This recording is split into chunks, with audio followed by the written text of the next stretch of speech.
What happens when Hollywood's most legendary tough guy walks into a den of daytime television hosts who think they can push him around? Well, you're about to find out, and trust me, this is one confrontation you won't see coming. Clint Eastwood, the man who made careers out of staring down bad guys and delivering justice with a whisper, found himself face to face with Joy Behar in what started as a routine promotional appearance, but quickly spiraled into television chaos. Before we dive into this explosive encounter, make sure you hit that subscribe button and drop a comment below, because this story is going to leave you speechless. The cameras rolled live, and Whoopi Goldberg smiled warmly at their guest. "Ladies and gentlemen, please welcome the legendary Clint Eastwood," she announced as the studio audience erupted in applause. Eastwood nodded politely as he settled into his chair, his weathered hands resting calmly on the armrests. "Thank you for having me," he said in that unmistakable gravelly voice. "So Clint, tell us about your latest project," Whoopi continued, keeping things light and professional. "What drew you to this particular story?"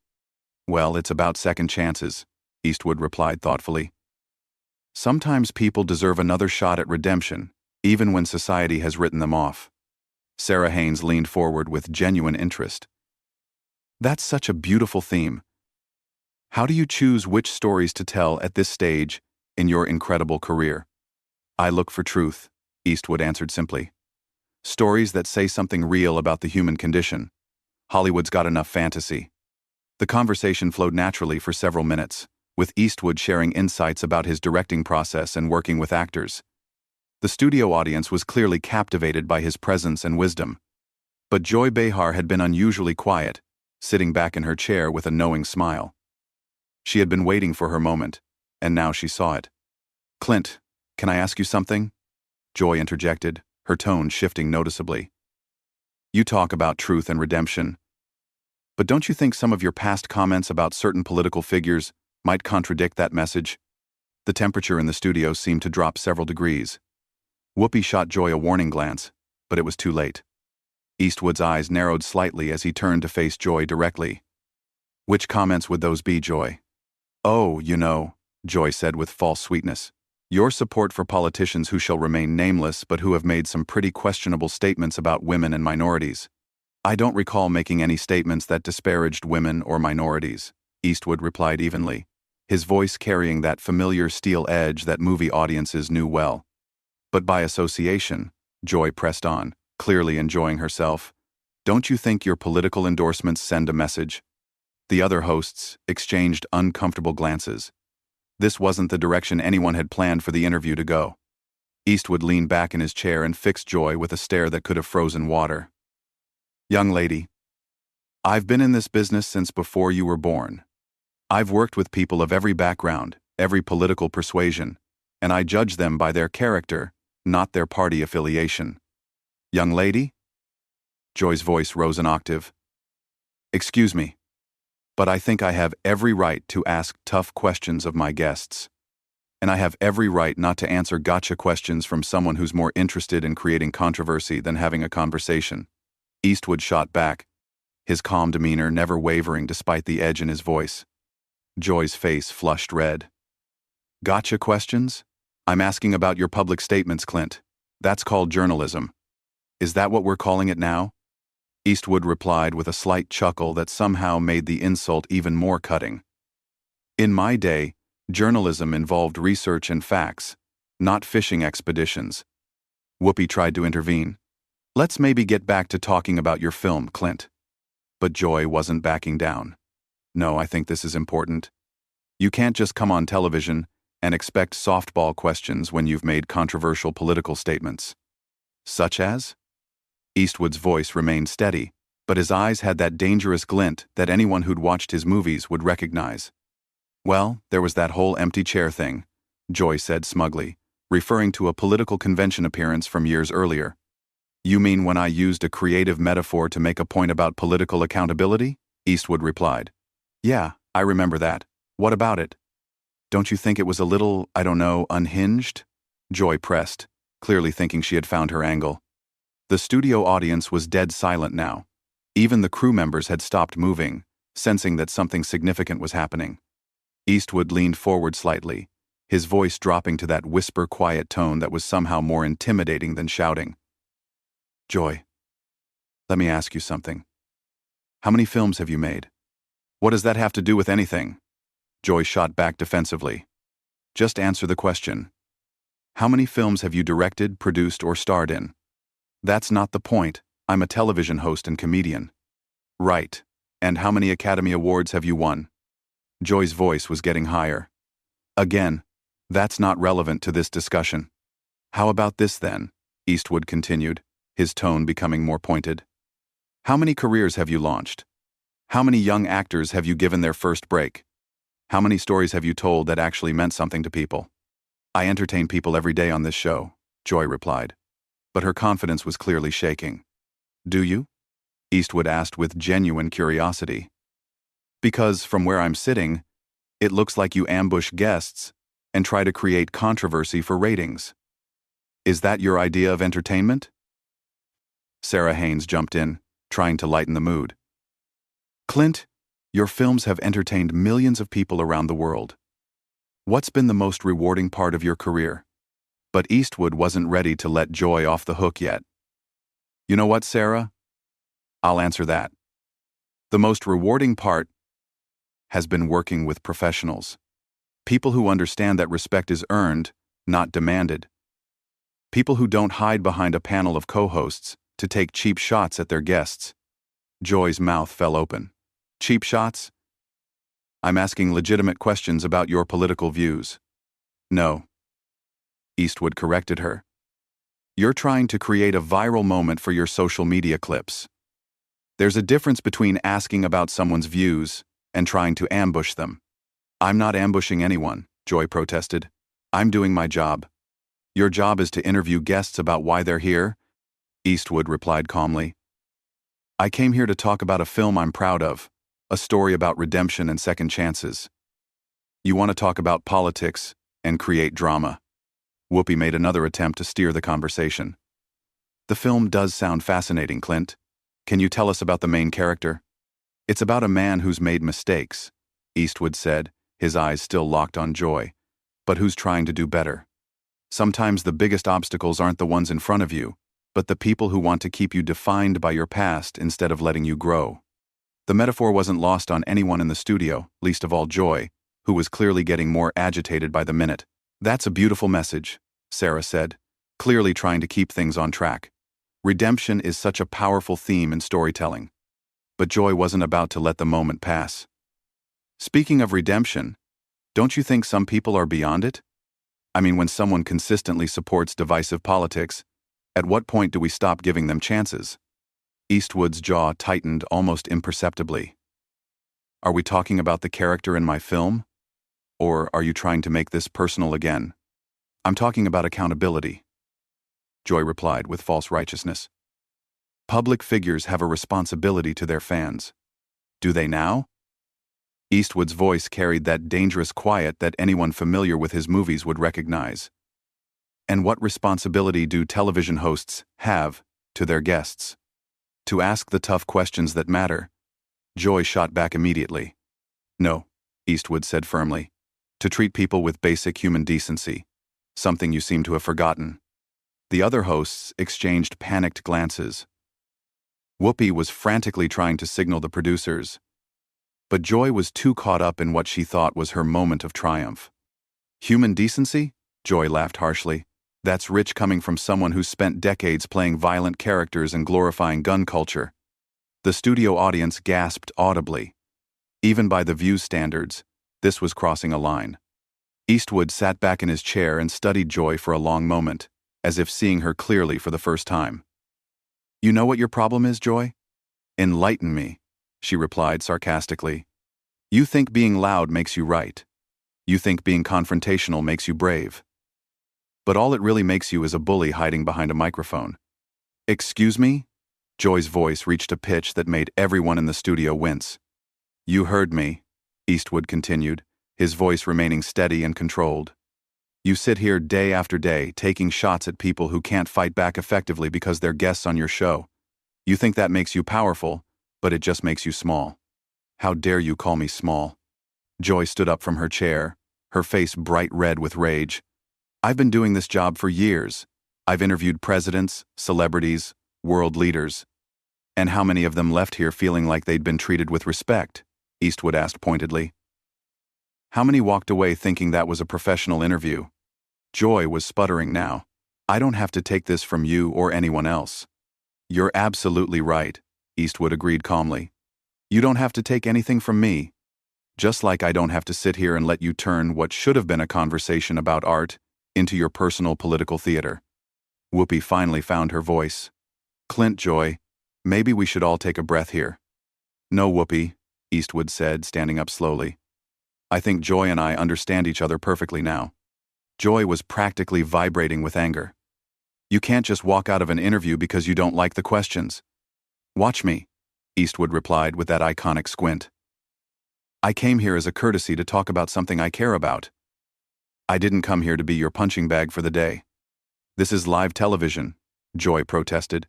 "You can't just leave." "Can't I?" Eastwood asked, already reaching for his microphone. "See, that's another thing you don't understand, Joy. Real power isn't about cornering someone on live television. Real power is knowing when to walk away. If you leave now, you'll look like you can't handle tough questions," Joy said desperately, sensing her moment slipping away. Eastwood paused and looked directly into the main camera. "Folks watching at home, I came here to talk about a film that means something to me. Instead, I got ambushed by someone more interested in viral clips than actual conversation. That tells you everything you need to know about the state of television today." Then he turned back to Joy. "As for handling tough questions, lady, I've been handling tough questions since before you knew what a microphone was. The difference is they were usually asked by professionals." Joy's face was now purple with rage. "You arrogant has-been. You think you can just insult me on my own show?" The words hung in the air like a slap. The studio audience was completely silent. The other hosts looked mortified, and even the crew members were staring in shock. Eastwood slowly turned back to face Joy, and for a moment, his expression was exactly like the characters he'd played in dozens of westerns, calm and dangerous and absolutely done with the situation. "Has been," he repeated quietly. "That's interesting coming from someone whose biggest claim to fame is sitting at a table talking about other people's accomplishments." The silence that followed was deafening. You could hear a pin drop in the studio as everyone processed what Joy had just said. Eastwood's expression didn't change, but somehow the air around him seemed to crackle with energy. "Has been," he repeated slowly, as if tasting the words. "You know, Joy, in all my years in this business, I've been called a lot of things, but usually by people who had accomplished something themselves." Joy realized she had gone too far, but pride wouldn't let her back down. "I've accomplished plenty, thank you very much." "Have you?" Eastwood asked, his voice dropping to that whisper that was somehow more terrifying than screaming. "Let's see. You've managed to insult how many guests over the years? Created how many controversies? Destroyed how many interviews that could have been meaningful conversations?" "I ask the questions that need to be asked," Joy replied, but her voice was shaking now. "No," Eastwood corrected her. "You ask the questions that get you attention. There's a difference between journalism and performance art, and you seem to have forgotten which one you're supposed to be doing." Whoopi made one final desperate attempt to salvage the situation. "Clint, maybe we can start over. Joy, why don't you apologize and we can get back to discussing the film?" Joy whirled on Whoopi. "Apologize? For what? For doing my job?" "Your job," Eastwood interjected, "is supposed to be entertaining and informing your audience, not attacking your guests for sport." "I wasn't attacking you," Joy protested weakly. Eastwood laughed, and it was not a pleasant sound. "Lady, I've been in actual combat. I know what an attack looks like. The difference is, when someone attacked me in the service, at least they had the courage to do it to my face instead of hiding behind a television show format." The other hosts were now openly staring at Joy with expressions ranging from embarrassment to disgust. Sarah looked like she wanted to crawl under the table. Even the studio audience was shifting uncomfortably in their seats. "You think you're so tough," Joy said, her voice breaking slightly. "Well, let me tell you something, Mr. Eastwood. This is my house. These are my rules. And if you don't like my questions, you can leave." Eastwood smiled, and it was the coldest smile anyone in that studio had ever seen. Your house? Your rules? You know what, Joy? You're absolutely right. This is your house. And that's exactly the problem. He stood up fully now, towering over the seated panel. In your house, guests get ambushed. In your house, disagreement means disrespect. In your house, creating drama is more important than creating understanding. Well, congratulations. You've built yourself quite a house there. Joy was practically sputtering. If you think you can just waltz in here and lecture me about television, you've got another thing coming. I'm not lecturing you about television, Eastwood replied calmly. I'm pointing out that what you do isn't television. It's a circus, and you're the head clown. The gasp from the audience was audible. Even by daytime television standards, this was unprecedented. How dare you? Joy shrieked, completely losing any pretense of professionalism. How dare you come on my show and insult me like this? Your show? Eastwood looked around at the other hosts. Funny, I thought this was supposed to be a panel show with multiple hosts. Turns out it's just the Joy Behar Ego Hour with some backup singers. Whoopi finally found her backbone. Clint, that's enough. Joy, you need to calm down right now. But Joy was beyond reason. Don't tell me to calm down, Whoopi. This man comes in here with his holier-than-thou attitude and thinks he can disrespect me on national television. The only person who's shown disrespect here, Eastwood said quietly, is you. From the moment I sat down, you've been looking for a fight instead of having a conversation. I was doing my job, Joy repeated, but the words sounded hollow now. No. Eastwood shook his head slowly. Your job would be asking me about my work, my process, maybe even my opinions on things related to filmmaking. Your job would be making your audience feel like they learned something or were entertained by something worthwhile. He gestured toward the cameras. Instead, you've spent the last 20 minutes trying to embarrass a guest who came here in good faith, and you've succeeded in embarrassing yourself and your show instead. Joy looked around desperately for support, but found none. The other hosts were studiously avoiding her gaze. The audience was clearly on Eastwood's side, and even the crew members were shaking their heads. Fine, she said finally, her voice cracking. If you don't want to answer real questions, then maybe you shouldn't be doing interviews. Eastwood was already removing his microphone, but he paused at those words. Real questions? You want to know what a real question sounds like, Joy? He looked directly into the main camera again. A real question would be, what drives you to keep making films at your age? A real question would be, what advice would you give to young filmmakers? A real question would be, what story are you most proud of telling? Then he turned back to Joy. But those questions require you to actually care about the answers, and we both know you don't. The studio was so quiet you could hear the camera operators breathing. Joy looked like she wanted to say something else, but for once in her career, she seemed to be at a loss for words. You know what the saddest part of all this is? Eastwood continued, his voice almost gentle now. You had a chance to have a real conversation with someone who's lived through decades of American cinema history. Instead, you chose to play gotcha games, like an amateur blogger, looking for clicks. He finished removing his microphone and set it carefully on the table. That's not just a waste of your time and mine, it's a waste of your audience's time. They deserve better than this performance you've been putting on. Joy finally found her voice again, but it came out as a screech. Don't you dare lecture me about what my audience deserves.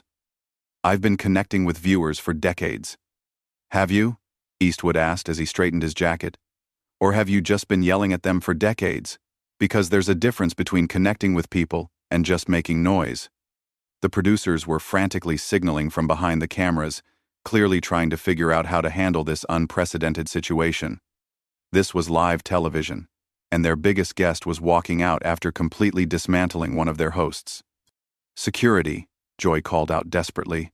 Get security. Eastwood laughed genuinely for the first time since the interview began. Security? What are they going to do, Joy?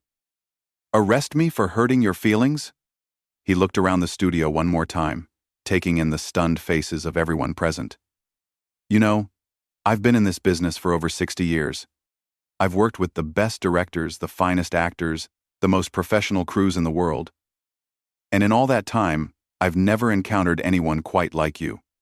Is that supposed to be a compliment? Joy asked sarcastically, trying desperately to regain some control of the situation. Take it however you want, Eastwood replied.